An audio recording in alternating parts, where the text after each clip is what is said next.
Good morning. This is Henry Strom, Superintendent of the Grandview School District.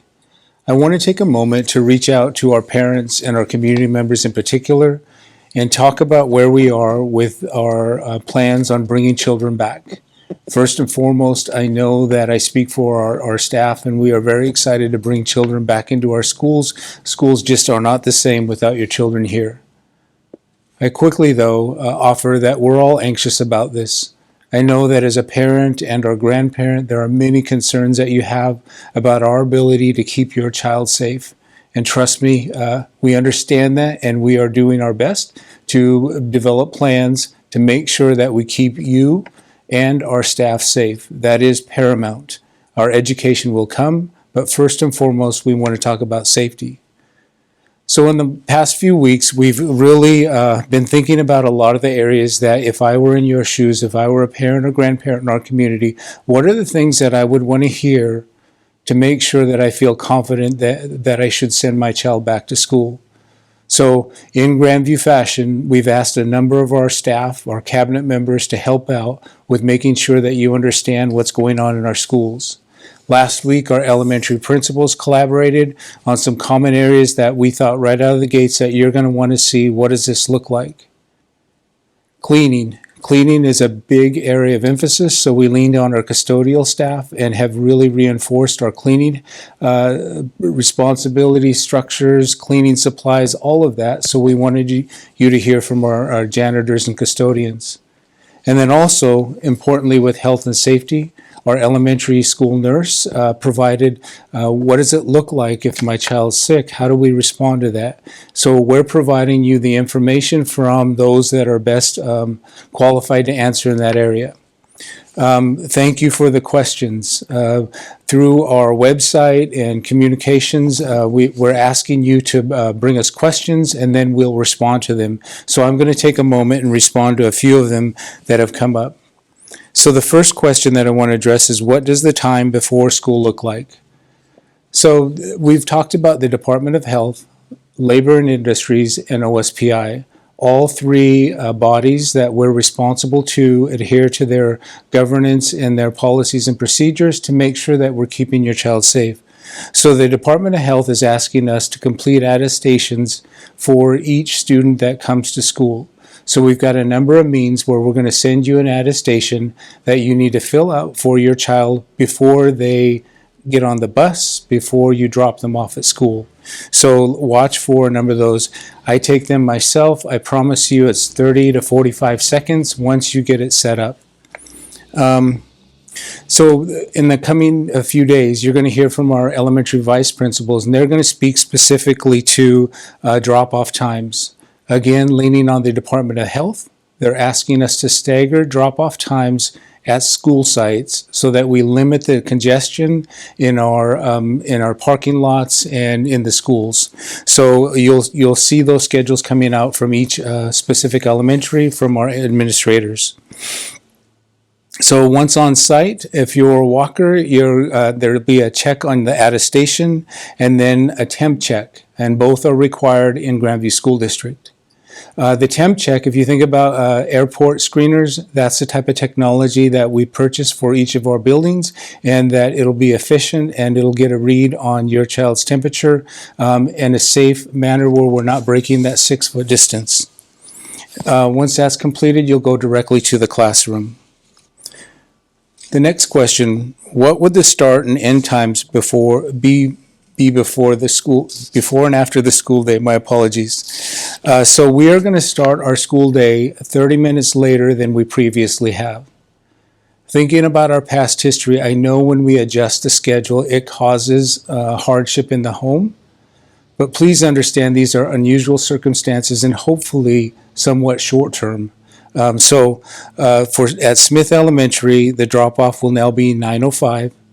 At McClure Elementary, it'll be 9:15, and HT will be 9:25. Again, watch for communication from the buildings on those drop-off times, and please do adhere to those so that we can avoid congestion and get people safely into the schools. Another area that there have been questions is on the concept of cohorting. And again, I put myself in your shoes. And if your household, you have children with different last names, the question that I hear is that you're asking, will Grandview School District accommodate that? Yes, we will. Not only within elementary ranks, but also elementary, middle, and high. We'll work with you to make sure that your household, your children have school on the same day. So please ask questions of your building leaders, and they'll work to accommodate that need. That is something that we can do, and we will strive to do that for you. So you'll hear from a number of my other colleagues to respond to the questions that we've received most recently. You'll hear from Jose Rivera, Josie Chase, and Jared Lind in the next couple of days here. Thank you so much, and please keep the questions coming. We know this is something that you don't easily come to a decision, and we want to be here to help you make the right decision for your household. Thank you, and best. Good afternoon. My name is Jose Rivera, Assistant Superintendent for Teaching and Learning here in the Grandview School District. Today I'm going to try to answer some questions that were posed during our community survey in regards to in-person instruction and online instruction. The first question that came in was in regards to teachers. The question is, if I choose remote, will my child still have the same teacher? That's a very good question and a very technical question, and there's not a simple answer to this. The only thing that I can say is that there is no guarantees. There's obviously going to be some students who are going to be in-person instruction, and then some students who are going to be receiving online instruction, and we need to see the numbers in terms of how many teachers we need for in-person and then how many teachers we need for online instruction. Once we figure out all the numbers and we sort all the data, then we're going to have a certain number of teachers. Let's just take 5th grade, for example. If there's 5 teachers who are doing instruction right now at any particular building, 2 of those are possibly going to be online teachers. So if your student is in a classroom where the teacher is going to be doing live instruction or in-person instruction, they're obviously going to be doing that. And so therefore those students who chose online instruction from that classroom are going to be moved to a different classroom for the online part. And so they will be rostered differently with a different teacher on the online platform. So long story short, no guarantees. It may be that your teacher is one of those who is selected to do online and your teacher's in that classroom. So yeah, they would be in there. But again, there's no guarantees if your child will have the same teacher. The next question is, if I choose remote learning for my child, will I have the option to return face-to-face later down the road? And the answer is yes. There are going to be some transition dates that we're going to set as a district.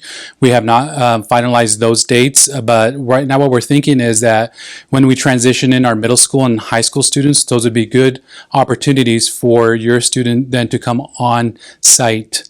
It's a lot more complicated to bring a student on site than it is to go the other way. If a student's in person and then has to go to online, it's a lot easier to do that. There's a lot of logistics and a lot of moving parts behind the scenes that have to happen with rostering and giving the teacher ample time to get that student settled into their classroom. Traditionally, buildings would have a 24 to 48 hour wait period before that child is transitioned back into face-to-face. But yes, the answer is definitely yes. You will have that option to come back to in-person instruction if you choose to. Thank you. Hi everybody, I'm Josie Chase, HR Director at the Grandview School District. The first question that I'm going to answer for you today is, what happens if my child has cold or flu-like symptoms? How long do they have to stay out of school? If your child has COVID symptoms but is tested negative and has had no close contact with a positive case, they can return to school 24 hours after their fever has resolved and their symptoms have improved. Outside of this scenario, if your child is sent home with any symptoms or has been identified as a close contact, they will likely need to be out of the school building for 10 to 14 days depending on the circumstances. If someone tests positive in your child's school building, you will be notified. Please make sure that your email and phone number are up to date with the school building. Thank you. Good afternoon. I'm Jared Lind. I'm the Director of Instructional Improvement and Assessment for the Grandview School District. And I want to answer a few questions that we've been asked quite a bit lately. And the first one I want to start with is how we will address students who don't follow the one-way arrows on the ground or some of the new health rules that we are incorporating into our school day. So on the first day, students are back in the building. We will spend time teaching and training students on the safety precautions in the building. When students don't follow the one-way arrow, for example, we will restate the expectation and allow students to practice. Students who repeatedly break safety rules will be addressed, but know this, it's going to be very important for the parent or guardian to be included in helping their child be successful, and their support is going to be crucial to our success. So the goal is to learn in a safe and healthy place. In saying that, we're confident that our students will quickly learn and be able to follow our new health rules. So another question that we've been asked quite a bit, how will students use the restrooms and what is the cleaning procedure for those areas? It's a great question. So there are some additional guidelines that we're going to follow. Students will have to follow the health guidelines like wearing masks and physical distancing while in the restroom. Restroom capacities will be reduced to honor the physical distance requirements. High-touch areas will be cleaned and disinfected throughout the day. This includes sink fixtures, mirrors, tops of garbage cans, and toilet stall locks, to name a few. Another question, what does recess look like? That is a great question. We've been talking about that for months. Students will physically distance and remain with their classmates during recess in a designated area. That means the class that I learn with is the class that I'm going to play with. Paras will monitor recess, and students not following safety rules will be addressed. It'll be important that we ensure that rules are being followed on our playground.